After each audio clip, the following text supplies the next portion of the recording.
जी part 2 start हो गया जी।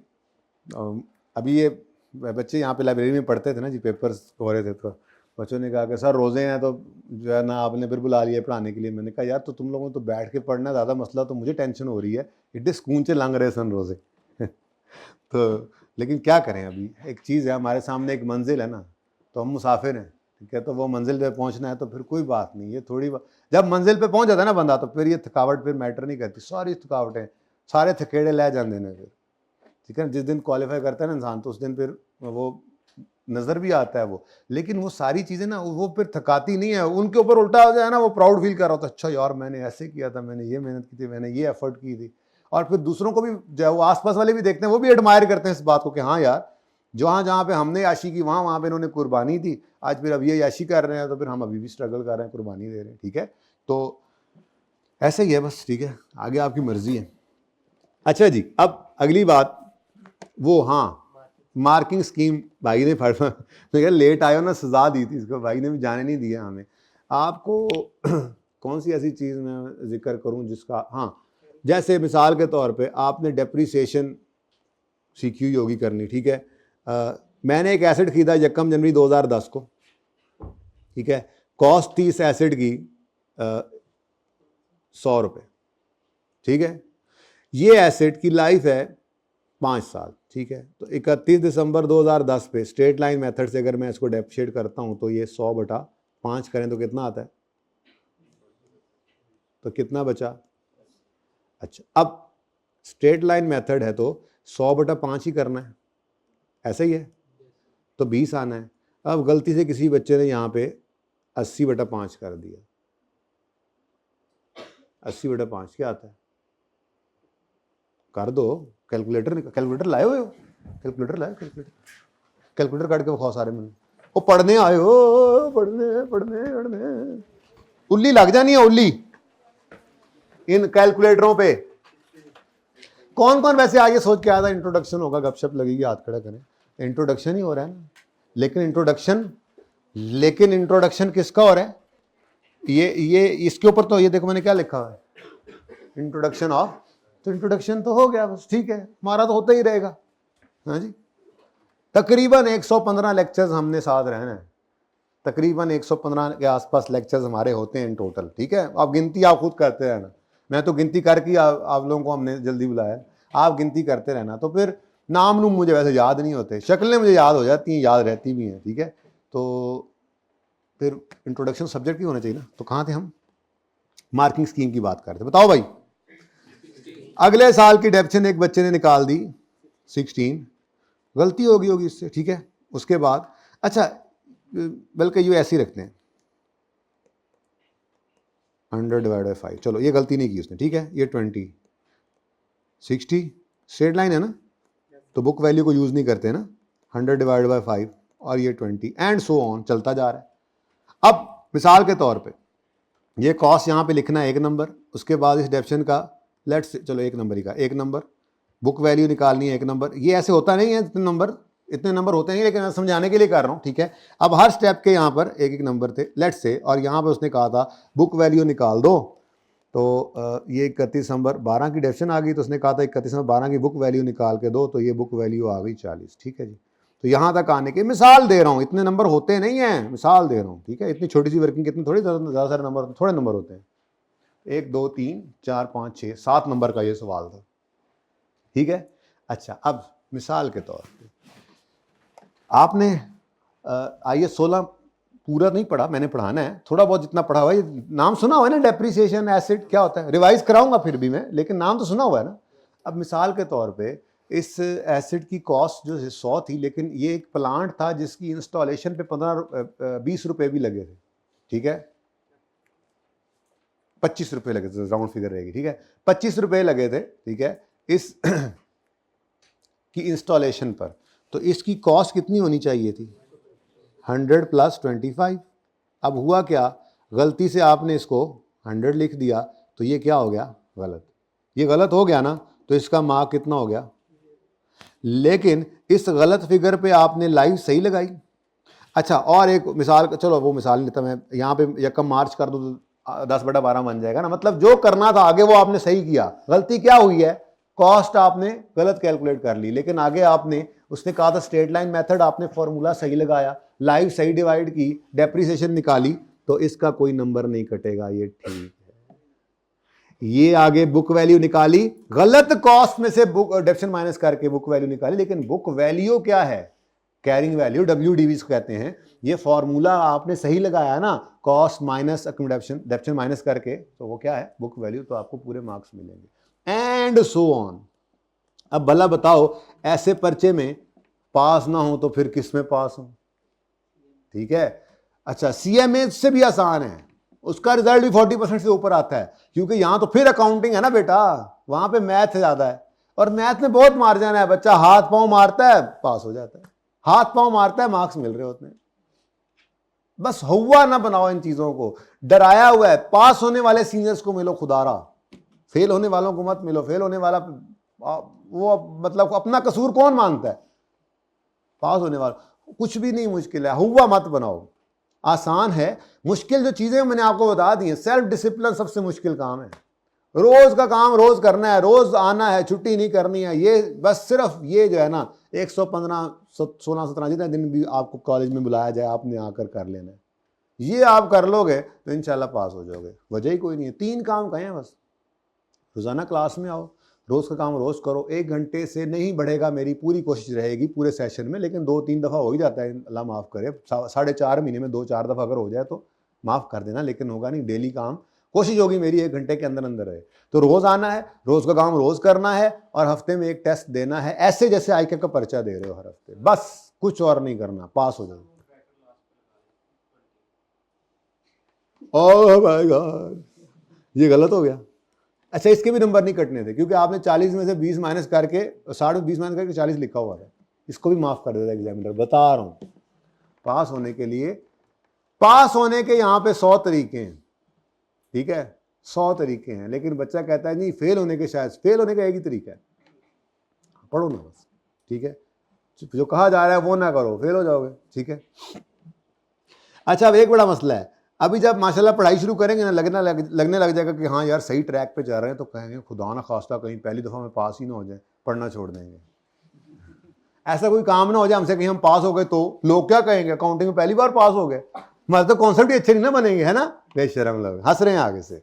तो मार्क्स स्टेप बाय स्टेप मिलते हैं। जैसे मिसाल के तौर पे यहाँ ये भी हो सकता था कि वो कहता कि जी ये एक और मिसाल कि जी कॉस्ट के नंबर पूरे आ गए, ठीक है, कॉस्ट तो 100 ही थी, ठीक है, लेकिन ये एसेट हमने खरीदा था 1 मार्च को, तो यहाँ पे करना था 10/12। ओहो, 10/12 तो नहीं किया, नहीं ना किया, तो आधा नंबर फिर भी देगा ICAP, क्योंकि ये ठीक किया था, ये नहीं किया था। और अगली बात मैं कहता हूं, अब रिड्यूसिंग बैलेंस मेथड है, चलो और मजे। तो यहाँ पे क्या होना था, अब तो 10 बटा तो परसेंटेज होती है यार उसमें, तो चलो खैर छोड़ो, आप समझ आ गई आपको, ठीक है ना, वो परसेंटेज रेट लगे ना, रिड्यूसिंग बैलेंस में तो रेट होता है, रेट निकालना पड़ेगा, खैर चलें छोड़ें, ठीक है। तो अब ये यहाँ पे 0.5 कट गए, अब उससे आगे फिर मार्क्स नहीं कटेंगे, ठीक है। तो जहाँ पे जो गलती होगी सिर्फ carry forward marks, carry forward के मिस्टेक, कैरी फॉरवर्ड के मार्क्स नहीं कटते, ये याद रखिएगा। ये इस चैलेंज को जो पेपर पास करने वाले चैलेंज को और बहुत ज़्यादा आसान बना देता है। बस सिर्फ आप फेल होते हैं ना, मैं समझता हूँ उसकी सिर्फ एक रीज़न है, कोई बताए फेल होने की एक ही रीज़न है, ना पढ़ना, मैं समझता हूँ नहीं, पेपर कंप्लीट ना होना, मैं समझता हूँ नहीं, वक्त टाइम के ऊपर काम ना करना, हाँ ठीक है, लेकिन ये सब छोटे छोटे रीजन हैं, और रोजाना हाँ सब हैं। घबरा जाना, काफी करीब पहुंच गए भाई। फेल होने की अगर मैं कोई एक वजह कहूँ ना, तो वो डर है आपका, डर के आगे जीत है। जियो सुपर। जियो तो ऐसे हैं। वो तुम जीतो या हारो हैं, अब तो आजकल तो ये चल रहा है ना, अभी क्या हुआ हमारे साथ चैंपियन ट्रॉफी में, ठीक है, तो कोई नहीं। हाँ बिल्कुल सही कह रहे हैं आप भाई, बात ये है कि डरना नहीं, ठीक है। आधे बच्चे पेपर को शुरू करने से पहले डर से फेल हो जाते हैं, बस प्लीज ये ना करना। अगर आप रोजाना कॉलेज आते हो, क्लास में आते हो, रोजाना आप अपना काम कर रहे हो, हफ्ते में टेस्ट दे रहे हो, तो कोई एक वजह नहीं है आपके फेल होने की अगर आपने सिलेबस ही पूरा पढ़ा हुआ है तो। हाँ, एक चीज़ अभी भी है, वो है आपका डर जो आपको फेल करवा देता है। तो प्लीज़ डरना नहीं है, और डर ऐसे नहीं होगा वो गिद्दड़ सिंगी मेरे पास कोई नहीं है कि मैंने निकाल के देनी है, बेटा ये आप बेटी ये आप ले लो, ये लो, चलो जाओ ये गिद्दड़ सिंगी पढ़ो तो जाओ जाओ जाओ जाओ ताड़े नाल बड़ी मदद है, अल्लाह की मदद है, आई गिद्दड़ सिंगी भी ताड़ी नाल है जी, जाओ। ऐसे नहीं होगा, आपको डर खुद निकालना पड़ेगा। वो निकलेगा बेटा यहीं पे जब आप क्लास टेस्ट को दोगे और सीरियसली दोगे और बार बार इस तजर्बे से गुजरोगे। फिर ये क्लास टेस्ट वीकली होते हैं, फिर 2 टर्म टेस्ट होते हैं, एक असेसमेंट होती है, फिर मॉक होता है, फिर जाके ICAP का पर्चा होता है।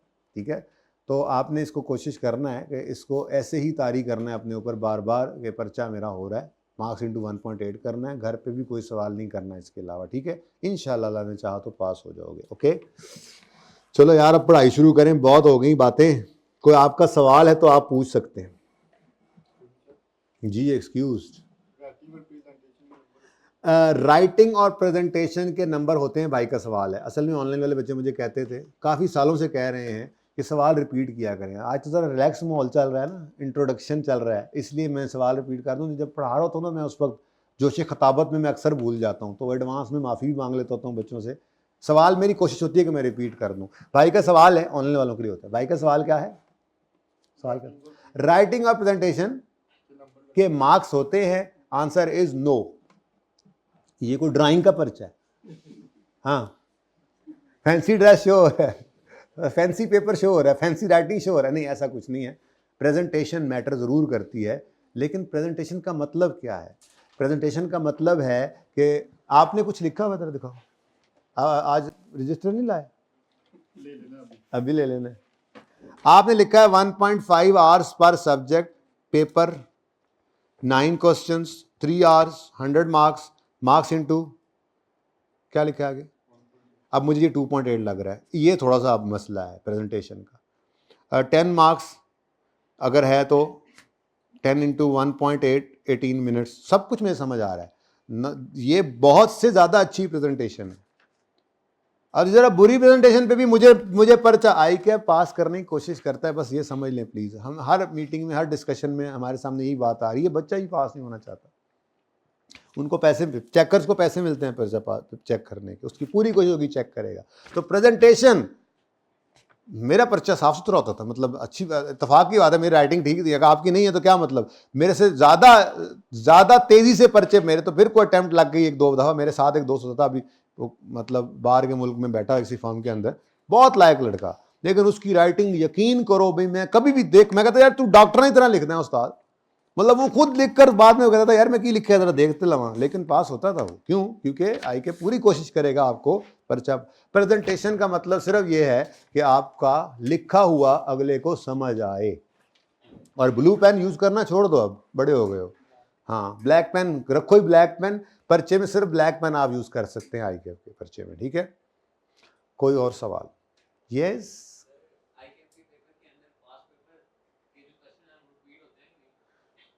क्वेश्चंस रिपीट नहीं होते हैं, एडजस्टमेंट्स रिपीट होती हैं। मतलब एक एडजस्टमेंट है वो एक ही है ना, अब उसके अंदर फिगर्स बदलेंगी, थोड़ी अंग्रेजी बदलेगी, बट अब डिस्पोजल ऑफ फिक्स एसेट तो डिस्पोजल ही रहना है ना। तो थोड़ी छेड़खानी करेगा डेटा के साथ, लेकिन एडजस्टमेंट्स तो वही रहेंगी।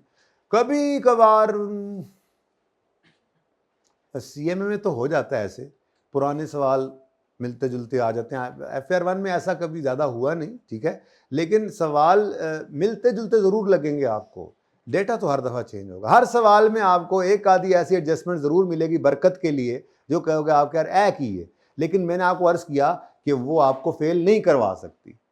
भाई ICAP हर मीटिंग के अंदर ICAP के साथ जब डिस्कशन होती है तो वो यही कहते हैं कि बच्चे को यही समझ नहीं आ रही है कि हर सवाल में आधा सही कर लूँ तो मेरा पर्चा पास हो जाएगा।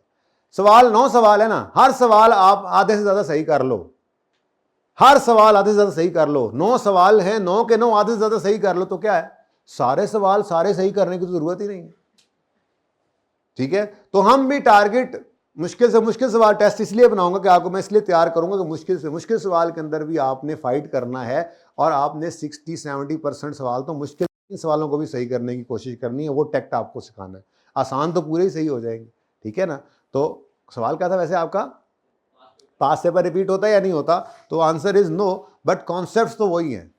तो अगर एक टॉपिक के अंदर 5 कॉन्सेप्ट तो वो 5 ही हैं, अब उसके टेस्टिंग का तरीका डिफरेंट होगा और उसको हम कवर करेंगे एक्सटेंसिव प्रैक्टिस से, और कोई तरीका नहीं। ये प्रैक्टिस इसीलिए ज़्यादा की जाती है फिर कि एक मतलब एक डिफरेंट एंगल से एक चीज़ को देख लिया, ठीक है। तो अब ये मैं ज़रूर कोशिश करता हूँ एक जैसा सवाल अगर हो भी तो वो मैं करवाऊँ, तो दूसरा आप घर पे कर लें। तो मिलते जुलते सवाल होते हैं, लेकिन रिपीट होना सवाल ये MCQs वाले पर्चे की तरह शायद वो ना आपको नज़र आए, ठीक है जी। और कोई सवाल? यस, मैंने जैसे स्टार्ट में बताया कि मेरी दुआ है कि इस दफ़ा परसेंटेज अच्छी हो, क्योंकि इस दफ़ा तकरीबन ज़्यादा बच्चे वही थे जो कि इंट्रो पढ़ के आए थे। वैसे इस पर्चे की पासिंग परसेंटेज सबसे बुरी है और वो अराउंड 25% है, जिसमें 50 नंबर 49 तक बच्चा पहुंच जाए ना, 49 तो 49.5 आई के बढ़ा के उसको पास भी कर देता है। जो बच्चे कहते हैं ना हम 48 49 पे फेल हुए हैं, असल में 48 49 पे नहीं होते, उनको घसीट के आई कैप लाता है। मॉडरेशन की जाती है पर्चों की। मैं आपको कैसे यकीन दिलाऊं बेटा आई कैप पास करना चाहता है, इन मिथ्स से निकल आओ। आप पास होना चाहो, आई कैप पास करता है। जो बच्चा भी 44 45 पे पहुंचता है ना, उसको बार बार पेपर को देखा जाता है किसी तरह से पास हो जाए, इतना करीब आ किस तरह से पास हो जाएगी। लेकिन ये नहीं है कि उसको चलो यार एम ही दे दो, ग्रेस मार्क तो आधा ही होता है ना। कोई कहीं से मिलते हुए कहीं से गुंजाइश निकले तो जरूर पास करने की कोशिश करते हैं। बहरहाल पासिंग मार्क्स, पासिंग परसेंटेज 50% है, यानी अगर 50% मार्क्स आपके आ गए तो आपके रिजल्ट में मार्क्स नहीं आएंगे, जो कि एक अच्छी बात है, ठीक है।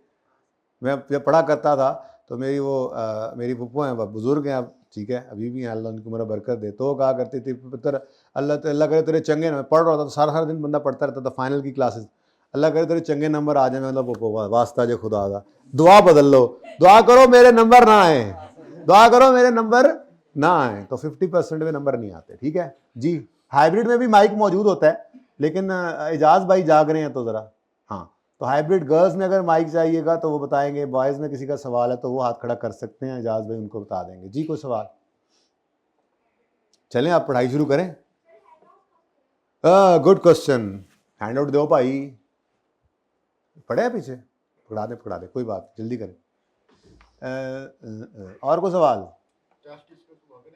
जी, कोशिश मेरी ये होती है कि टेस्ट जो है वो अगली क्लास में नॉर्मली मैं सॉल्व करता हूँ, क्योंकि मैं जैसे आपको अर्ज़ किया ना कि अगर तो सवाल बहुत आसान होगा तो फिर बस सोल्यूशन से आपको खुद ही समझ आ रही होती है, फिर मैं टाइम ज़ाया नहीं करूँगा, ठीक है बेटा। ये सिंगल पेज वाला हैंड आउट भी आपको नहीं मिला? वो मिल गया, ठीक है। ये अब एक रख के आगे पढ़ाते जाएँ इसको, ठीक है। ऐस बेचारे भी दे दो यार, मैं बुला के बिठाया सी, मेरा प्राण है। अच्छा जी, कुछ सवाल और नहीं है? चलो फिर यार, वैसे मुश्किल हो रहा है आज थोड़ा सा, है पहला रोज़ा हलाल कर रहे हैं, पहला रोज़ा हलाल कर, 100 के रोज़े लंघाए ना जेड़े में। अच्छा अच्छा, चले जी पढ़ाई शुरू करते हैं।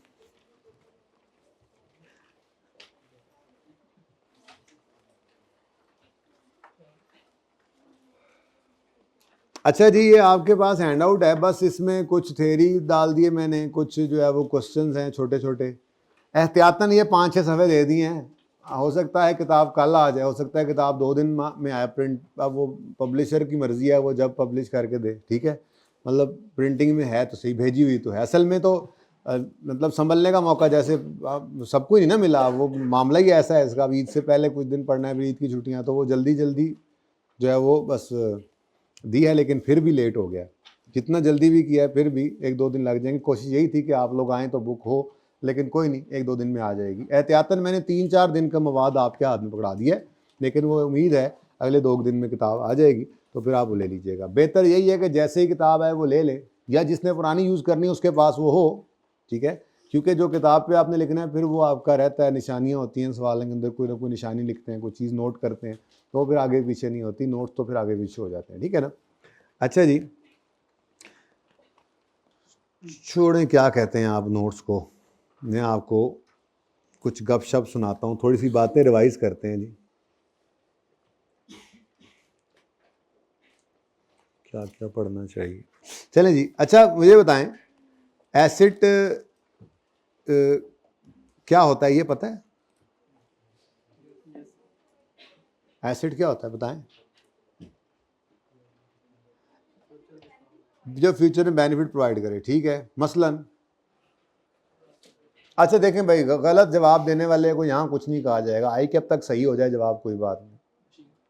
ठीक है, मशीन, साथ वाली फैक्ट्री में जो मशीन लगी हुई है वो भी हमारा एसिड है। नहीं, मशीन आपने बोला ना, वो कह रहे थे जो फ्यूचर में फायदा दे। हाँ, ओन से ज़्यादा अच्छा लफ्ज़ बताऊं तो वो है कंट्रोल। ठीक है, कंट्रोल्ड बाय एंटिटी। अगर कोई ऐसा रिसोर्स है हमारे पास जो हमारे कंट्रोल में है और उससे फ्यूचर में हमें फ़ायदा आएगा कई साल तक। अच्छा वो बात की बात है, कई साल तक आए तो नॉन करंट है, जिसको हमने आई 16 में पढ़ना है। और अगर एक साल के अंदर अंदर आ जाए तो वो करंट होता है, तो उसके डिफरेंट स्टैंडर्ड। जैसे अगर कोई इन्वेंट्री है तो वो फिर IS2 डील करता है उससे। ठीक है, तो acid is a resource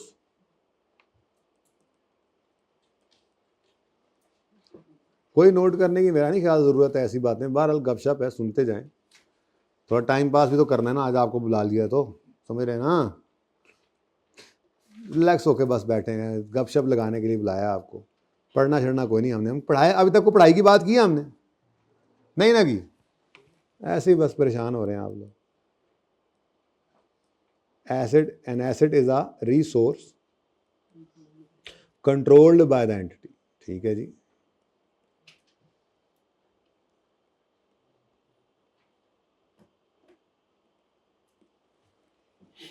as a result of past event.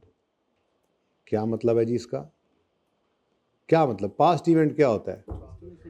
हाँ, परचेज ऑफ एसेट। नॉर्मली जो नॉर्मल बिल्कुल ना देसी सी जुगाड़ जो बातें हैं वो करेंगे हम, सादी सी जट की बातें हैं। ठीक है ना, सादा बात। पास इवेंट क्या होता है? किसी एसेट को कंट्रोल करने के लिए कोई पास इवेंट क्या हो सकता है? नॉर्मली परचेज का इवेंट ही होता है। आपने एक एसेट जाके खरीद लिया तो अब वो खरीदने के बाद आपके कंट्रोल। ठीक है, as result of past event.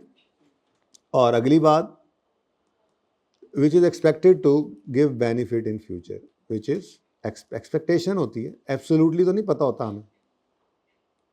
Which is expected to give benefit in future. Future, future नहीं, अच्छा फ्यूचर कंट्रोल। पहली बात क्या सामने आई जी, एंटिटी का कंट्रोल हो। ठीक है, पास इवेंट की वजह से हो, फिर उससे फ्यूचर में बेनिफिट आए। बेनिफिट बेनिफिट बेनिफिट का मतलब होता है रेवेन्यू का बढ़ जाना या कॉस्ट का, जैसे भाई ने कहा, कम हो जाना, दोनों ही बेनिफिट है। ठीक है, तो बेनिफिट इंक्रीज इन रेवेन्यू या डिक्रीज इन कॉस्ट। यानी आपका कोई ऐसा रिसोर्स है जो आपका इन दो चीज़ों मतलब ये दो काम कर दे आपके लिए, आपकी रेवेन्यूज़ को बढ़ा दे या आपकी कॉस्ट को कम कर दे, तो ये आपका एक ऐसा रिसोर्स होगा जिसको आप एसिड कह सकते हैं। ठीक है जी, तो बेनिफिट क्या क्या हो सकते हैं जी? इंक्रीज हो जाना रेवेन्यू का, ये भी बेनिफिट है, और डिक्रीज हो जाना कॉस्ट का, ये भी एक बेनिफिट। ठीक है जी। अच्छा जी, फ्यूचर मतलब अगर कोई आपको ये फ़ायदा जो है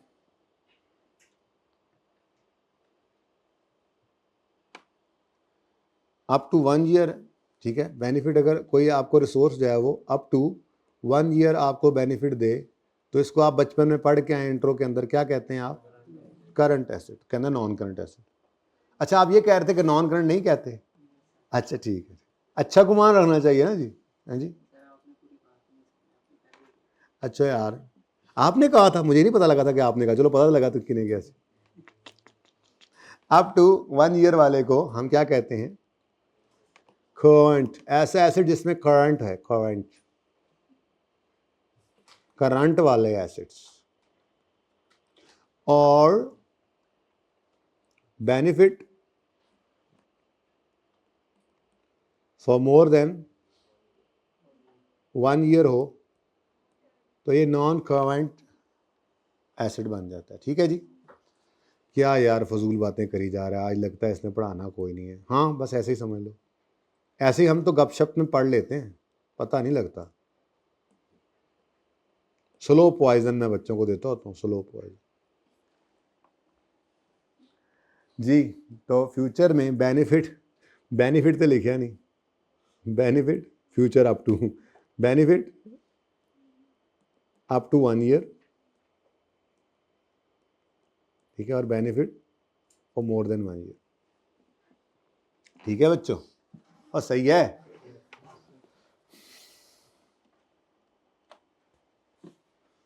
आपके पास नोट्स हैं, मैं तो यहाँ चैप्टर से चला रहा हूँ, ठीक है ना चीज़ें। तो अगर आप अपने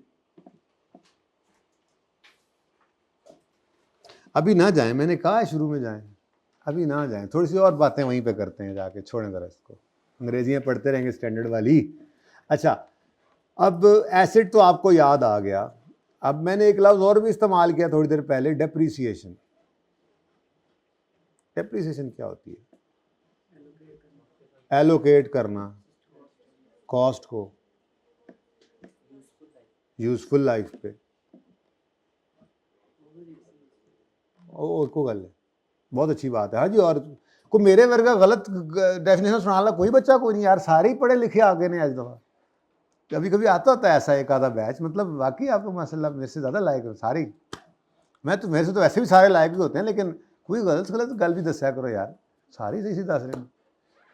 डेप्रीसिएशन क्या है?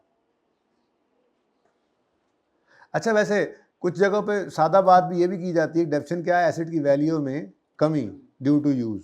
लेकिन जो आप लोग बता रहे हैं वो ज़्यादा अच्छी टेक्निकल बात है, समझ भी आती है, सही स्टैंडर्ड की वही बात है। ठीक है, मिसाल के तौर पे, मसाल के तौर पे, ठीक है आपने ईयर ये 2025 है, आपने 2024 है, उसमें आपने एक बिजनेस शुरू किया, आपने कहा जी मैं ये मार्कर बेचूंगा। ठीक है, अब आपने मार्कर बेचने थे तो आपको सबसे पहले क्या करना पड़ेगा? इन मार्कर्स को खरीदना पड़ेगा। ठीक है, उसके बाद फिर बेचेंगे, लेकिन बेचने के लिए कोई दुकान भी चाहिए थी, कोई खोखा है जी। तो मैं कह रहा हूँ फ़िलहाल ना हम खुद बनाएंगे वो खोखा, ठीक है ना, आप किराए पर नहीं लेना प्लीज़, ठीक है, थोड़ी देर तक। अब मुझे बताओ, मिसाल के तौर पे आपने ये मार्कर्स ख़रीदे, इसको आप कहते हैं ना परचेज, मैं कॉस्ट ऑफ सेल कह दूँ, सुनो मैं कॉस्ट ऑफ सेल नाम, नहीं तो कोई बात नहीं, जब मुझे इसकी ज़रूरत पड़ेगी आगे जाकर तो मैं इसको इंशाल्लाह समझा भी लूँगा। ठीक है, opening stock plus purchase less closing होता है, फिर पीरियोडिक परपेचुअल होता है, इंशाल्लाह इन्वेंट्री वाली ये चीज़ें मुझे थोड़ी बहुत रिवाइज़ करानी पड़ती हैं करेक्शन ऑफ एरर के टॉपिक में जाके ना, ठीक है, करवा दूँगा मैं, 1 दिन लगता है उस पर, कर लेंगे। किसी चीज़ पे आधा दिन, किसी चीज़ पे 1 दिन, इस तरह करके रिवाइज़ करनी पड़ती हैं इंट्रो वाली चीज़ें हमें, आपको तकलीफ़ हो या ना हो, ठीक है, मुझे करानी पड़ती हैं अच्छा, तो आपने मिसाल के तौर पे ये 100 मार्कर्स थे, आपको हर मार्कर जो है वो 1 रुपये का मिला, तो ये 100 रुपया के मार्कर आपने ख़रीदे और बेच भी दिए, तो कॉस्ट ऑफ सेल बन गई। बेचे कितने के?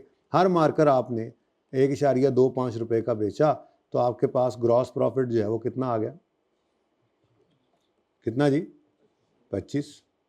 ठीक है जी उसके बाद आपने ये जहाँ जिस खोखे में रख कर बनाए थे वो खोखा आपने लकड़ी का और टीन डब्बे का बनवाया, लेकिन महंगाई आपको पता है इतनी हुई है आजकल, ठीक है, कि आपको इस खोखे को कंस्ट्रक्ट करने में तकरीबन 500 ठहर मैं कर लेना ना यार, ठीक है, इसके ऊपर आपको जो है वो 50 रुपये लग गए। ठीक है, अब मेरी तरह का कोई समझदार होगा जिसने यहाँ पे आकर लिखा खोखा एक्सपेंस 50 रुपये, और कितना लॉस आ गया जी? 50 का, कहता 75, कितना लॉस आ गया? 50 का। मैंने कहा चलो यार छोड़ो, बस बंद करो दुकान, जा रहा हूँ मैं। क्यों?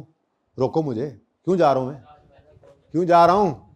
लॉस हो गया यार, कारोबार में लॉस हो गया। तो मैं जा ही रहा था कि भाई ने कहा सर कारोबार का कुछ समझ भी होना चाहिए इंसान को। ओह सॉरी, ठीक है, बाल खराब हो गया आपके। क्या मतलब? आपको इस खोखे ने अगले 5 साल तक फायदा देना है। कितने साल तक? तो आपने ये ज्यादती नहीं की है कि आपने 2024 के रेवेन्यू के अगेंस्ट इसको सारे के सारे को खर्चा बना दिया। ये खोखा आपको अगले 5 साल तक फायदा देगा। क्या फायदा देगा? अगले 5 साल तक आप मार्कर ला के यहां पे रख कर बेचेंगे। अभी आप 100 लाए थे, अगली बार आप 200 लाएंगे, आप 500 लाएंगे, आपके कारोबार में तो उल्टा बढ़ोतरी आएगी। तो ये एक ऐसा रिसोर्स है आपके पास खोखा, जो अगले 5 साल तक आपको फायदा देगा।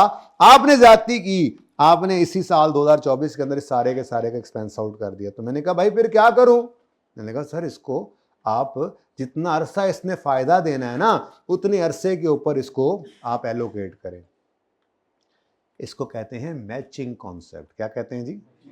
मतलब डेफिनेशन क्यों करनी पड़ी हमें? हम मैच कर रहे हैं। अगर एक रिसोर्स ने हमें फायदा अगले 5 साल देना है, तो फिर उस रिसोर्स ने 5 साल में जो अपनी वैल्यू लूज करके खत्म होना है, तो वो उसकी वैल्यू का लूज होना भी जो है वो 5 साल पर ही बांटना चाहिए हमें। ये तो कोई बात ना हुई कि सारा आज खर्चा बना ले और अगले सालों के अंदर फिर को खर्चा ही ना आ रहा हो। हालांकि ये वही खोखा है जिसने इस साल में फायदा दिया और अगले 4 साल में फायदा दे रहा है। तो इसलिए एक कॉन्सेप्ट आया डेप्रीसिएशन का कॉन्सेप्ट, जिसमें हमने कहा कि ना जी ना, इसको एक्सपेंस ना बनाओ बल्कि इसको डेप्रीशिएट करो। यानी डेफिनेशन एक्सपेंस कहते हैं सिस्टमैटिक एलोकेशन। डेफिनेशन बता देता हूं, लेकिन फिलहाल एलोकेट कर दो इसको। 50 को डिवाइड करो 5 से और हर साल इसको 10 10 10 10 10 10 करके अगले 5 साल में इसको एक्सपेंस बना लेना। ठीक है? ऐसी हर साल की सेल आएगी, कॉस्ट ऑफ सेल आएगी और हर साल का प्रॉफिट आता जाएगा। और इस साल भी मुझे जाने से आप लोगों ने रोक लिया है क्योंकि अब मुझे प्रॉफिट्स नजर आ रहे हैं। ठीक है? तो ये मैंने क्या किया है जी, ये मैंने अपने एसेट की 50 रुपए की जो कॉस्ट थी, जो कि मैंने उस खोखे को बनाने पर लगाई थी, उसको मैंने एलोकेट कर दिया इस एसेट से आने वाले फायदे की जितनी जिंदगी थी उसके ऊपर। इस रिसोर्स ने मुझे ये रेवेन्यू कमाने के लिए पूरे 5 साल हेल्प करनी है ना, तो इस रिसोर्स की कॉस्ट जो है वो अगले 5 साल पर ही एक्सपेंस आउट होना चाहिए। अच्छा, एक्सपेंस है क्या वैसे? एक्सपेंस और एसेट में फर्क क्या है? तो दोनों कॉस्ट्स। यानी मिसाल के तौर पे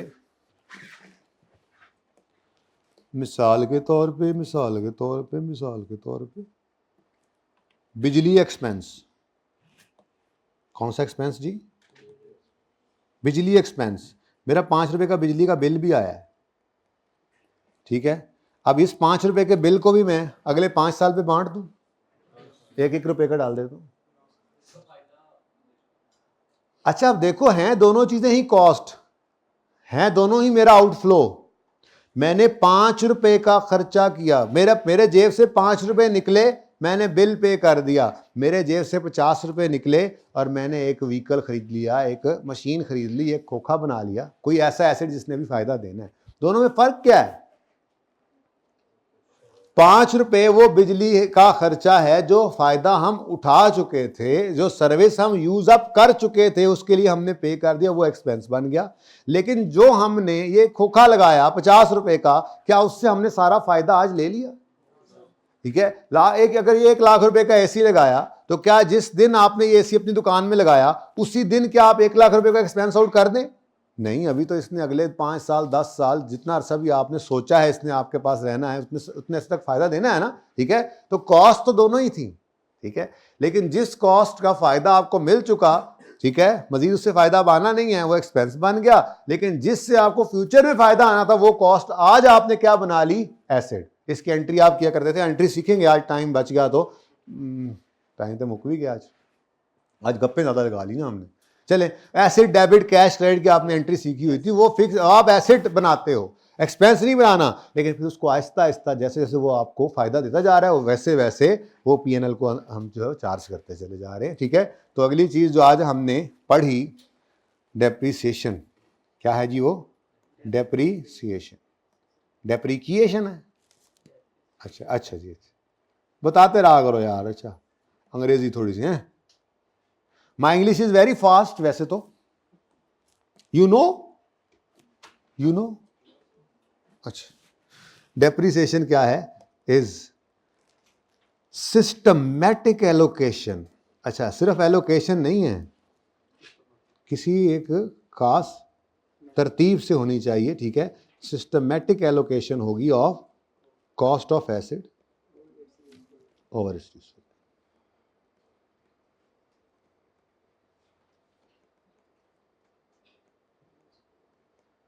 ठीक है बच्चों। अब वो सिस्टमेटिक एलोकेशन का मतलब क्या है? सिस्टमेटिक एलोकेशन का मतलब है कि कुछ मेथड्स हैं जिनको फॉलो करना है, ठीक है। ये नहीं कि जी 50 रुपये है, चलो यार 50 रुपये है तो आज 10 रुपये डेफिसिट कर लो, कल 5 कर लेना, परसों 15 कर लेना। अब ये 15 और 15 30 हो गया, और फिर आखिरी 2 साल में 10-10 कर लेते हैं। नहीं है, बल्कि एक साल में 2 करते, एक में 18 कर लेते हैं। क्या मतलब यार, जितना दिल कर रहा है, मतलब ये तो आप मिसयूज करोगे। कभी आपको ज्यादा प्रॉफिट चाहिए तो आप कम डेप्शन कर लो, कभी डेप्शन चार्ज कर लो, कभी आपको कम प्रॉफिट दिखाना हो आप ज्यादा चार्ज कर लो। ये तो कोई बात नहीं है, कोई एक तरतीब रखो भाई, ऐसे थोड़ा ही है। तो सिस्टमैटिक एलोकेशन होनी चाहिए। तो उसके लिए फिर हमारे पास कुछ मेथड्स हैं डेप्रिसिएशन के, ठीक है। मैं 3 ही लिखूंगा जो 3 इस्तेमाल होते हैं, ठीक है। चौथा देख लेंगे फिर जरूरत पड़ी तो। एक है सीधी लकीर वाला मेथड, सीधी लकीर मेथड, आप इसको स्ट्रेट लाइन मेथड कहते हैं, ठीक है जी। और दूसरा है जी रिड्यूसिंग बैलेंस मेथड। इसके कई नाम हैं, जब करेंगे तो दूसरे नाम भी लिख दूंगा, diminishing balance method, declining balance method, WDB method. बहरहाल मशहूर ज़माना नाम इसका क्या है जी? रिड्यूसिंग बैलेंस मेथड, ठीक है जी। और तीसरा बड़ा इंपॉर्टेंट, वही बड़ा इंपॉर्टेंट है, ठीक है, वो है आउटपुट मेथड। इसके भी कई और अल्टरनेटिव नेम्स हैं, जब इस पे पहुंचेंगे इंशाल्लाह तब वो भी लिख लेंगे। आज तो मैं पहले वाले पे मुश्किल पहुंचा हूं, ठीक है, लेकिन चलो शुक्र है पहुंच गया कहीं ना कहीं। सम ऑफ ये डिजिट है, मैं देखता हूँ आई के अपने किताब से ही निकाल दिया, यूज तो कहीं होता नहीं है। बहरहाल वो मैं देख लूंगा, करवा दूंगा आपको। अगर कहते हो तो मैं लिख देता हूँ, ऐसे ना हो कि आपको कि लिखा ही नहीं, लिख देता हूँ मैं, ठीक है। लेकिन ये कि अगर वो मुझे कहीं ना नज़र आया तो मैं पागल थोड़ी हूँ टाइम ज़ाया करूँगा। आप लोगों का टाइम ही तो सबसे ज़्यादा कीमती है, टाइम सबसे ज़्यादा कीमती है आपका, उसको मैं ज़ाया नहीं कर सकता, ठीक है। मैं लिख देता हूँ।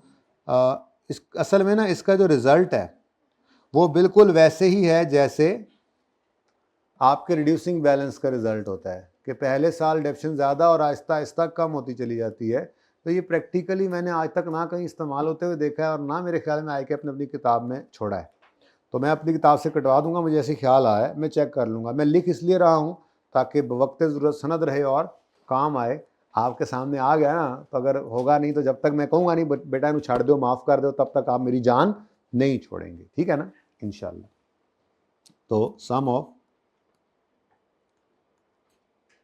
ईयर्स डिजिट मेथड, अगर कहीं पे भी लिखा हुआ होगा आई कैप ने थोड़ा सा भी, तो फिर मैं इसलिए करवा दूंगा कि चाहे ये पूरे का पूरा कहीं बड़े सवाल में टेस्ट ना भी हो, कोई MCQ तो आ ही सकता है, लेकिन ये है नहीं, ठीक है। तो हम 3 ही मेथड्स करेंगे इंशाअल्लाह। जिसमें सबसे पहला कौन सा है जी? स्ट्रेट लाइन मेथड, जिसके ऊपर बात हम अभी शुरू कर रहे हैं इंशाअल्लाह। कौन कौन ये अभी तक फ्रेश नहीं बैठा हुआ? निकल जाए क्लास से।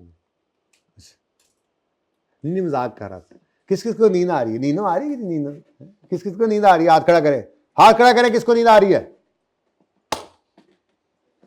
किधर है यार, जरा मुझे। हाँ जी, किस किस को नींद आ रही है? ये क्या लिखा है तुमने? हैं बातें करते हो लिख लिख के? मैं पढ़ भी सकता हूं बाद में, काट दिए फिर। अच्छा पढ़। आउटपुट मेथड, आउटपुट मेथड की बारी आएगी बड़े दिनों बाद जाके, जिस दिन मैं जब अच्छा एक बात याद रखना, कराना तो मैंने सारा ही है, तो अल्लाह की तरफ से जिम्मेदारी है ना एक, ठीक है, तो जिम्मेदारी तो पूरी करनी है। लेकिन एक बात याद रखो, जब तक मैं किसी टॉपिक में कोई चीज़ बच सकूं उससे मैं ज़रूर बचाता हूँ खुद को और आपको, मैं नहीं करवाता। ये नहीं कि जब फंस जाऊँगा तो करवाऊँगा। ये सवाल आपको मैं तब करवाऊँगा जब आपको मैं पास पेपर है एक हमारा, गालिबन पास पेपर 4 है या 3 है एक सवाल है, उसमें जाके आउटपुट मेथड ने आ जाना है। तो मरता क्या ना करता वाले मिसदाक पर मुझे ये करवाना पड़ेगा, ठीक है। तो जब तक वो सवाल नहीं आता तब तक मैं नहीं कराऊंगा, ठीक है। फिलहाल तो मैं आपको स्ट्रेट लाइन और रिड्यूसिंग बैलेंस से ही स्टार्ट करूंगा, उसमें भी स्ट्रेट लाइन से ही स्टार्ट करूंगा स्ट्रेट लाइन करेंगे, उसकी थोड़ी प्रैक्टिस करेंगे इंशाल्लाह, कल उसके लेजर वगैरह बना लेंगे। फिर जो नई चीज़ जो आपने नहीं पढ़ी हुई इंट्रो में, परसों वो डिस्पोजल ऑफ फिक्स ऐसे स्ट्रेट लाइन में कर लेंगे। फिर वो करके रिड्यूसिंग बैलेंस को रिवाइज करना शुरू कर देंगे और फिर रिड्यूसिंग बैलेंस में भी डिस्पोजल तक पहुंचाएंगे। फिर इसमें एक्सचेंज ऑफ एसेट नई चीज़ है आपके लिए, एस्टिमेट चेंज एक नई चीज़ है आपके लिए, एसेट अकाउंट बुक वैल्यू पे बनना शायद किया हो आपने, बहरहाल नहीं होगा तो करवाऊंगा, अगले टॉपिक्स में यूज़ होता है। उसके बाद जो सबसे इंपॉर्टेंट चीज़ है रीवैल्यूएशन, यहाँ पे वो सीखेंगे और फिर हम पेपर की तैयारी शुरू करेंगे यानी कि जो पर्चे में सवाल आता है वो इन सब चीज़ों से मिलकर बनता है। तो पीपीई का नोट अगर आपको बनाना पड़ता है या आपको डिस्क्लोजर एक्सट्रैक्ट्स बनाने पड़ते हैं या जर्नल एंट्रीज करनी पड़ती हैं, ये सब कुछ हम हर तरतीब हमारी यही होगी, हम हर सवाल में एंट्रीज करते हैं, लेजर्स बनाते हैं, नोट तक जाया करते हैं, ठीक है। हर टॉपिक के अंदर फाइनेंशियल स्टेटमेंट्स तक हम जाया करेंगे हर टॉपिक में, ठीक है। तो बहरहाल स्ट्रेट लाइन मेथड की बात शुरू करते हैं जी हम। स्ट्रेट लाइन मेथड जैसे नाम से जाहिर है एक ऐसा मेथड है जिसमें आप, अच्छा सिलेक्शन ऑफ मेथड भी ना ऐसे नहीं है कि मुंह उठा के हो जाए, इस पर भी स्टैंडर्ड की गाइडेंस है। स्टैंडर्ड क्या कहता है कि रात को सोना, बाबा जी ख्वाब में आके जौन सा मेथड कहें वो लगा लेंगे, स्टैंडर्ड ये कहते हैं। स्टैंडर्ड बाबा को मानते ही नहीं है। तो स्टैंडर्ड ये कहता है, स्टैंडर्ड की गाइडेंस इस पर ये है कि आपने डेफिशन मेथड वो लगाना है जो एसेट से आने वाले बेनिफिट के पैटर्न से मैच करे। क्या मतलब कुछ एसेट्स ऐसे होते हैं जो आपको हर साल बराबर फायदा देने के लिए तैयार हों। मैं कहा जो सो रहे ज़रा थोड़ा ध्यान तो बटे ना उनका, देख इधर एक छोटा सा झंडा भी लगा लेता हूँ मैं, छोटी झंडी सी लगा लेता हूँ, ऐसे करता रहूँगा। अच्छा जी, मैं ये अर्ज़ कर रहा था कि अगर कोई एसेट आपको बराबर फ़ायदा देने में, रोज़े में ना उस्ताद की बैटरी तो पता ही है थोड़ी लो हो जाती, लेक्चर के एंड तक आते थे, थोड़ा खेल रहा हूँ इसलिए। एसेट से अगर एसेट आपको हर साल बराबर फ़ायदा देने के लिए तैयार खड़ा है तो आप भी फिर ऐसा मेथड अपनाएं जिससे हर साल डेफिशन का फिगर, डेफिशन का एक्सपेंस जो है वो सेम आए। और वो कौन सा मेथड है? Straight line. मिसाल के तौर पे बिल्डिंग एक ऐसा एसेट है जो आपको हर साल बराबर फ़ायदा देता है। हाँ, बिल्डिंग बराबर फ़ायदा देती है। अगर इस कॉलेज के अंदर 10 कमरे हैं और कमरा कोई ना बढ़ जाए तो ये 10 कमरों के अंदर जितनी सीट्स लगी हुई हैं ये इतनी रहनी है। अगर एक गाड़ी है उसके अंदर 18 सीटें हैं तो अगर आप गाड़ी को पीछे तोड़ के उसके अंदर जो है वो आप 5 सीटें ऐड ना कर लें तो वो 18 सीटें ही रहनी है। तो गाड़ी आपको हर साल, मिसाल के तौर पे कह रहा हूँ, ये बिल्डिंग नॉर्मली बिल्डिंग ही होती है, बिल्डिंग आपको हर साल, बिल्डिंग एक ऐसा एसेट है जो आपको हर साल बराबर फ़ायदा देने के लिए तैयार है। तो अगर आपको ये लगता है, अच्छा होता ये अंदाज़ा ही है, आप अंदाजे की बुनियाद पे सब कर रहे होते हैं, तो आपको स्टैंडर्ड कहता है अंदाज़ा लगाओ कि तुम्हारे सामने जो एसेट पड़ा हुआ है जिसको तुम डेफिसिट करना चाह रहे हो उससे तुम्हें फ़ायदा जो आना है वो हर साल बराबर होगा या कोई और ट्रेंड है। आपने कहा जी ये जो बिल्डिंग है मेरे सामने तो इससे तो हर साल बराबर फायदा आना है, तो स्टैंडर्ड ने कहा फिर इसके लिए स्ट्रेट लाइन मेथड चूज कर लो। और अगर आपके सामने एक ऐसा एसेट पड़ा हुआ है जिसका फायदा हर साल बराबर नहीं है, मसलन मशीन जैसे है, मशीन एक ऐसा एसेट है जब नई होती है तो ज़्यादा अच्छी चलती है, वियर एंड टियर कम होती है, प्रोडक्टिविटी ज़्यादा होती है, एफिशिएंसी ज़्यादा होती है, लेकिन जैसे जैसे उस मशीन की उम्र गुजरती जाती है वैसे वैसे उससे आने वाला फ़ायदा तो है वो कम होता चला जाता है। तो अगर स्टैंडर्ड ने कहा आपने एसेट जो आपके सामने है जिसको डेप्सिट करना है उसको आप देखते हैं और आपके अंदाजे के मुताबिक, अच्छा ये अंदाजे हैं, ये चेंज भी हो सकते हैं, यही तो हम पढ़ेंगे आगे एस्टिमेट चेंज में, लेकिन फिलहाल अंदाजा लगाना तो सीखें। स्टैंडर्ड कहता है आप लगाओ अंदाजा कि ये एसेट आपको हर साल फायदा कैसे देगा। आपने कहा जी इससे तो हर साल जो फायदा है वो डिक्रीजिंग ट्रेंड पे नजर आ रहा है। तो स्टैंडर्ड ने कहा फिर मेथड ऑफ डेप्शन भी वो लगाओ जिसमें हर साल डेप्रिसिएशन कम होती चली जाए, और वो मेथड रिड्यूसिंग बैलेंस है, 2-3 दिन में करेंगे इंशाल्लाह। क्योंकि मेरा दिल है स्ट्रेट लाइन शुरू करें तो उसके अंदर हम डिस्पोजल भी सीख लें जो नई चीज़ है, फिर रिड्यूसिंग बैलेंस। अच्छा कभी कभार ऐसा भी होता है कि आपका जो एसेट होता है वो आपको ना तो बराबर फायदा दे रहा होता है ना डिक्रीजिंग ट्रेंड पे चल रहा होता है। मसलन आपके पास आपने एक प्लांट लगाया, ठीक है, उससे आपने जो है वो कार्स बनानी थी, ठीक है, और उस प्लांट की जो कैपेसिटी है अपनी पूरी ज़िंदगी के अंदर वो 50 कारें बनाने की थी, सिर्फ 50। टैंक बनाने का प्लांट था, आपने टैंक बनाना थे, आपने प्लांट लगाया और सिर्फ उससे ना वो 50 बड़े हैवी किस्म के 50 टैंक बन सकते हैं, और फिर वो प्लांट जो आपने लगाया था फिर वो आप अपनी लाइफ ख़त्म हो जाएगी, फिर कबाड़िए को बेच देंगे आप। अब आपने पहले साल के अंदर 20 टैंक बनाए, दूसरे साल में अब वो टैंकों की खपत आपकी पूरी हो गई तो आपने सिर्फ 5 बनाए। तीसरे साल में फिर आपको टैंकों की जरूरत पड़ गई तो आपने 10 बना लिए। कितने हो गए? पहले साल कितने बनाए थे? हैं? पहले कितने बनाए थे? 20 बनाए थे, फिर 5 बनाए और अब फिर 15 कर लिए। बस 4 साल में इसकी लाइफ खत्म। लाइफ तो इसकी साल नहीं थी ना, लाइफ तो इसकी थी नंबर ऑफ यूनिट्स। अब मुझे बताओ, क्या हर साल बराबर टैंक बनाया आपने? अच्छा, क्या हर साल डिक्रीजिंग ट्रेंड है? पहले साल ज्यादा, दूसरे साल कम, तीसरे साल फिर ज्यादा, चौथे साल उससे ज्यादा? अजीब सा ट्रेंड है। तो अगर ऐसा ट्रेंड आ रहा है आपके एसेट से आने वाले बेनिफिट का, तो फिर मेथड भी ऐसा लो जिसके अंदर डेप्रिसिएशन का भी यही ट्रेंड हो। तो वो मेथड है तीसरा, जो कि आउटपुट मेथड है। ठीक है, चौथा मेथड जरूरत नहीं है, लिखा हुआ मैं फिर काट दूंगा, जब तसल्ली कर लूँ। मैंने तसल्ली नहीं हुई, जरा मुझे जहन में नहीं आ रहा, एक बार देखूंगा तो फिर ही काटूंगा ना इसको। ठीक है, तो आई के भी किताब में कहीं ना मिले, कहीं पे भी ना मिले पूरे चैप्टर में, ठीक है, तो हम फिर इसको साइड पे कर देंगे। नहीं है वैसे, लेकिन फिर भी आप भी देखिएगा, आई की वेबसाइट पे जाएं, आई कैप की वेबसाइट पे, ठीक है, वहाँ पे आपको स्टडी मटेरियल के टैब के अंदर ना नज़र आएगा, कैफ ओपन करेंगे ना तो वहाँ पे आपको ये सिलेबस भी मिलेंगे, वहाँ पे आपको जो है वो आई कैप के पास पेपर्स भी मिलेंगे, पूरे पेपर, उसका सोल्यूशन भी होगा, एग्जामिनर कमेंट्स भी मिलते हैं, मार्किंग स्कीम भी मिलती है अब तो पिछले कुछ 2-3 अटैम्प्ट से। ठीक है, तो ये सारी चीज़ें आपके लिए हैं। फिर आई कैप की स्टडी टेक्स्ट वहाँ स्टडी मटेरियल पड़ी होगी तो वो डाउनलोड करके रख लें, ठीक है, अपनी तसल्ली के लिए। ठीक है, तो उसमें आप भी देख सकते हैं, मैं भी देखूंगा, आपने भी देखना है। कौन कौन देखेगा इंशाल्लाह आज जाके? आइए 16 का चैप्टर ढूंढ के उसमें सम ऑफ ईयर डिजिट मेथड का लफ्ज़ ढूंढ के निकालना है। ठीक है, नहीं मिलेगा मुझे पता है, लेकिन फिर भी मैं तसल्ली अपनी जब तक नहीं करूंगा मैं नहीं करूँगा। ठीक है, तो स्ट्रेट लाइन मेथड को स्टार्ट करते हैं जी। स्ट्रेट लाइन मेथड का फॉर्मूला आपको आता है भाई, इंट्रो में आप पढ़ के आए हैं, लेकिन जिस किसी ने इंट्रो नहीं पढ़ी हुई, मैं तो उसको टारगेट करके ये फार्मूला लिख रहा हूँ। है बहुत आसान, मैं हर चीज़ इसी तरह से ही पढ़ाऊँगा कि जैसे बच्चा पहली बार पढ़ रहा है अकाउंटिंग। ठीक है, क्योंकि यहाँ पे जो बैठा हुआ है अगर एग्जामिशन लेकर भी आया तो किसी न किसी वजह से ही लेके आया ना, कहीं पढ़ के लिए होती है एग्जामिशन। तो बहरहाल मैं तो बिल्कुल बुनियाद से आपको उठाऊँगा, सादा सी डेफिनेशन है, कोई मुश्किल है नहीं। जैसे आपने अभी देखा था, अगर 5 साल लाइफ है और 50 इसकी कॉस्ट है, तो डेफिनेशन का फॉर्मूला तो आपके सामने ही पड़ा हुआ है। ये कॉस्ट को डिवाइड कर दो लाइफ से, जितने साल उसकी ज़िंदगी है उतने से डिवाइड कर दो, तो हर साल का जो है वो रिडक्शन एक्सपेंस का फिगर आ जाएगा। ठीक है, तो फॉर्मूला क्या बना फिर? Cost divide by useful life. ठीक है, तो डेप्रिसिएशन एक्सपेंस का फॉर्मूला क्या बन गया? Cost divided by useful life. अच्छा, अब एक छोटी सी चीज़ और भी इसके अंदर आ जाया करती है, और वो है कि मिसाल के तौर पे जैसे मैं ये अर्ज़ कर रहा हूँ कि हमारा जो एसेट है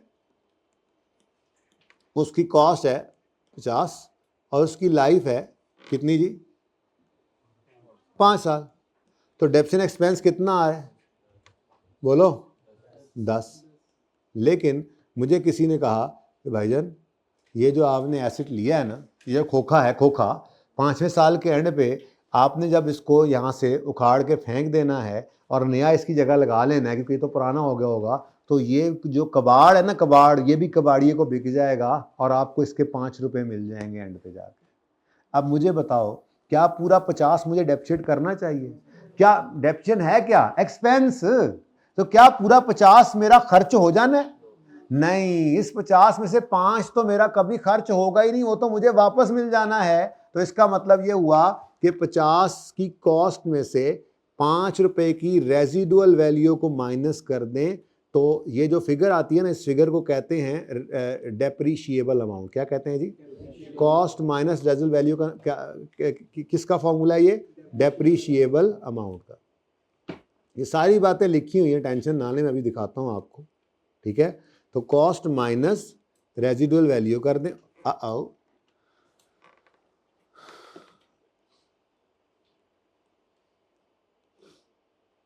यार, जान दे तेरी मेहरबानी उस्ताद, कि मैं अपने लैपटॉप से बात कर रहा हूँ, आप टेंशन ना लिया। ठीक है, तो कॉस्ट माइनस रेजिडुअल वैल्यू कर दें, यानी 50 में से 5 माइनस कर दें, 45 रुपये है वो कॉस्ट जो आपकी मैक्सिमम एक्सपेंस आउट होगी, क्योंकि बाकी 5 तो आपको एंड पे मिल जाएंगे। तो फिर ये डेप्रिसिएशन पर ईयर कितनी आ गई? ये बेसिकली जो फॉर्मूला है ना डेप्रिसिएशन एक्सपेंस का, ये पर ईयर ये ईयरली डेफिनेशन, ईयर से डिवाइड करोगे बेटा तो ईयरली डेफिनेशन ही आएगी ना, ठीक है। तो ये पर ईयर डेफिनेशन निकाल के दे रहा है आपको, ठीक है। 9 रुपये आ गई। अब बोलो।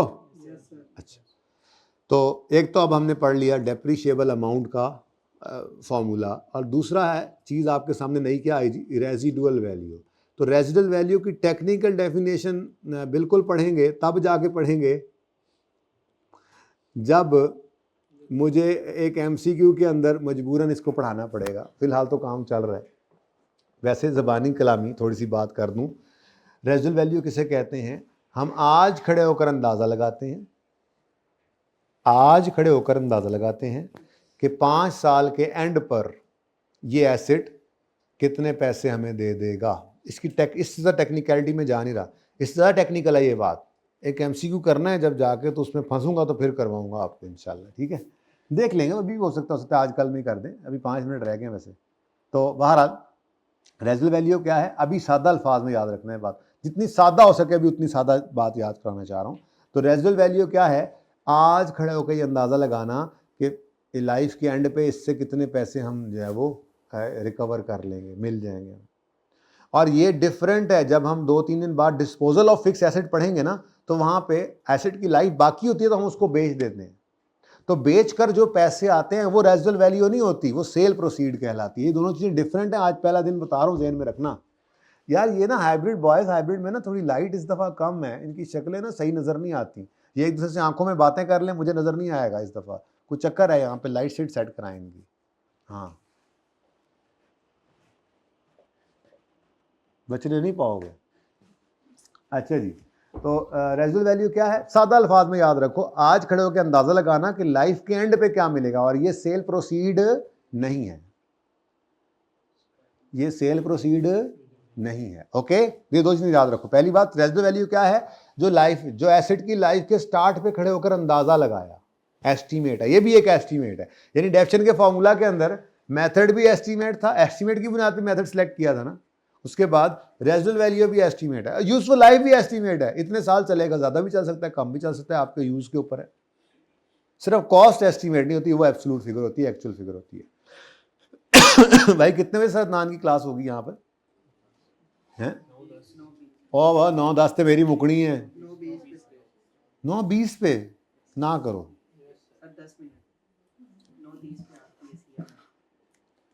वो तो ठीक है, लेकिन मुझे ये क्लास खाली करनी है, असल मसला ये है। तो 9:10 से 9:15 कर सकते हैं, कभी करना पड़ा तो, लेकिन 20 पे सर की क्लास शुरू हो रही। सर ने 5 मिनट पहले चाहती मार लेनी होती है, लेकिन आपको ज़रा ब्रेक मिल जाए, मेरा दिल है, ठीक है। तो 5 मिनट ब्रेक ले लेंगे आप, 5-10 मिनट। लेकिन कभी कभी ऐसा हो जाए, अगर पढ़ते हो कभी सवाल कर रहा था ना बंदा, आगे चल के अभी होगा, तो ऐसा मौका होता है कि पूरे 2 घंटे की मेहनत है और वो 5 मिनट के अंदर गड़बड़ हो जानी है, तो वो 5 मिनट कभी कभी आपसे काफ़ी दफ़ा ले लिया करूँगा, ठीक है। अच्छा, सॉरी, रेजिडुअल वैल्यू क्या है? स्टार्ट में खड़े होकर अंदाज़ा लगाया कि एंड पर कितने पैसे मिलेंगे, ठीक है। अच्छा, और यूजफुल लाइफ क्या है? यूजफुल लाइफ क्या है? यूजफुल लाइफ क्या है? यूजफुल लाइफ एक अंदाज़ा है, एक नीयत, हमारी इंटेंशन कि कितने अरसे एसिड को हम इस्तेमाल करेंगे। ज़रूरी नहीं है कि उस एसिड की जो है वो असल में लाइफ ही इतनी हो। जैसे मिसाल के तौर पर हमने आज भी आप रोड के ऊपर देखें तो आपको जो है वो 90 मॉडल की गाड़ियाँ भी मिलेंगी, 88 मॉडल की गाड़ियाँ भी नज़र आएंगी, गाड़ी चलती है, इससे पुरानी भी नज़र आएंगी, ठीक है। तो ये तो अब माशाल्लाह से आपको पता है, अब तकरीबन जो है वो 35-35, 40-40 साल से वो गाड़ियाँ चल रही हैं। तो बनाने वाले ने तो शायद ऐसी ज़िंदगी इस तरह से उसको रख के बनाया था सामने अपने कि वो 50 साल तक चलती रहेगी, लेकिन असल ये नहीं है कि उसने कितने अरसे चलते रहना है लोगों के हाथों में। असल ये है कि आपने आज खरीदा तो आप कितना अरसा उसको चलाने की नीयत रखते हैं, ये है यूजफुल लाइफ, ठीक है। तो डेफिनेशन पर ईयर का फॉर्मूला क्या आ गया? Cost minus residual value over useful life, या इसका एक और फॉर्मूला है और वो है cost minus residual value into rate. आप इंट्रो के अंदर एक और मुश्किल तरीके से भी फॉर्मूला, मुश्किल मतलब तरीके से निकालने का तरीका देखकर आए थे कि आप अगर रेजिडुअल वैल्यू को फॉर्मूला के अंदर इनबिल्ट कर लें, तो वो मैं ज़रा नहीं यूज़ कर रहा, उस तरह मिक्सचर सा बन जाता है रिड्यूसिंग बैलेंस का। चलें बहरहाल देख लेते हैं। फ़िलहाल आज तो बिल्कुल क्लास ख़त्म हो गई, अब तो सादा ही रखते हैं इसको। आज हमें डिस्कशन ज़्यादा थी, आपके सिलेबस की बात करनी थी। इट वॉज लाइक ओरिएंटेशन, ज़्यादा पढ़ाई की बातें नहीं थी, थोड़ा प्यासा में रह गया, बहरहाल गुजारा तो कर लें, कुछ होमवर्क तो लेके जाएं, कुछ तो लेके जाएं, आज आए हैं तो इतनी कुर्बानी करके। देखें आप लोगों ने घर से कुर्बानी करके आ जाना है, तो क्या ये हो सकता है कि आपका टाइम मैं यहाँ ज़ाया करूँ? मेरा ज़मीर गवारा तो नहीं ना करेगा, इसलिए कुछ ना कुछ तो लेके जाएं ना आज। वैसे तो बहुत कुछ आपने आज जो पहले हमने बातें की वो बहुत बहुत बहुत ज़रूरी बातें, पता तो हो कि किस तरफ जाना है, मंजिल क्या है, कैसे चलना है, मेहनत कैसे करनी है। तो नहीं कि बस शुरू हो गए, हाँ भाई क्या किधर आए थे, पता नहीं यार किधर आया था 7 बजे, फिर क्या मतलब क्या पढ़ रहे हैं, पता नहीं यार कितने बजे, कुछ समझ नहीं आ रही क्या हो क्या रहा है हमारे साथ।